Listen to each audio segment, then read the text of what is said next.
Morning, friends. We are reading Coach Wyatt is a Riot. And yesterday we talked about filling out your paper. A lot of you told me that you think the setting of the story is the football field, which is awesome because so far that's where we are. And a lot of you told me that there are two main characters. The first main character is Coach Wyatt, which is the truth. And the second main character is Arlo. Arlo is like the revolving main character since he's the one that's telling us the story. So the story is based around him and his opinions. So those are the two main characters. Today we are going to read chapter number 3, Cheerleaders Who Throw Up. If you're following along, page number 16. When my mom dropped me off for our practice, she didn't even try to hug me. Some of the ragamuffins from the first practice didn't come back. I guess they couldn't make it. Coach Wyatt wasn't there yet, but you'll never believe in 1,100 years who pulled up in a blue minivan. A bunch of girls. It was that annoying Andrea Young, her crybaby friend Emily, and some other girly girls. They piled out of the minivan and came over to us. "Hi, Arlo," said Andrea, who calls me by my real name because she knows I don't like it. Andrea was wearing earrings that were shaped like little footballs and a necklace that was shaped like a goalpost. "What are you doing here?" I asked. "We're cheerleaders," said Emily. I knew Andrea took ballet class after school. She takes Irish step dancing too, and modern dance and clog dancing. That girl sure likes to dance, but I didn't know that she liked cheerleading too. "Since when do you cheerlead?" I asked Andrea. "I've been cheering since I was 4 years old." Look at them cheering.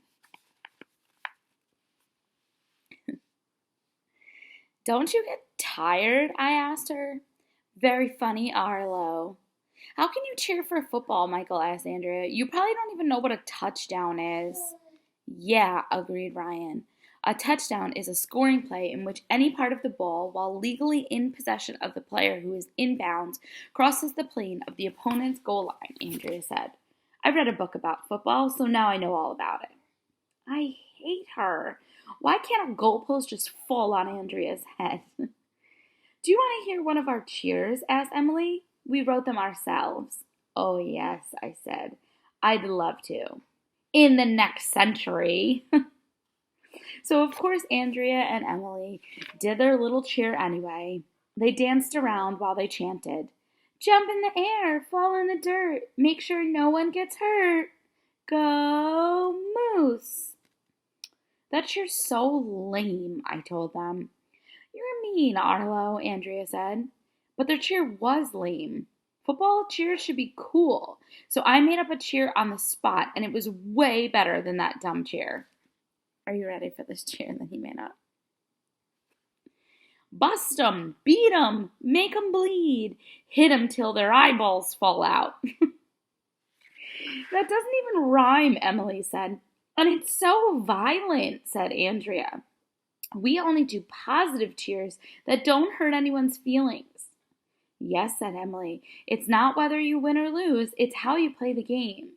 Isn't it important to have fun?" "No," I said. "Where did you get that crazy idea?" The girls did one of their routines where they throw each other up in the air while they do a cheer.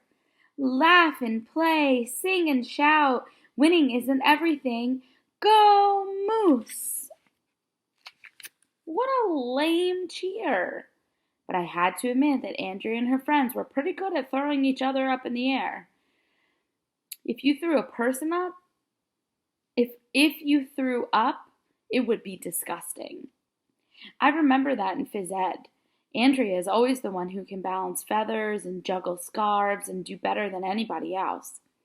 She's a good soccer player too, but she's still annoying. "Do you want to see us make a human pyramid?" asked Emily. "Why don't you go to Egypt and make a real pyramid?" I suggested, "and don't come back."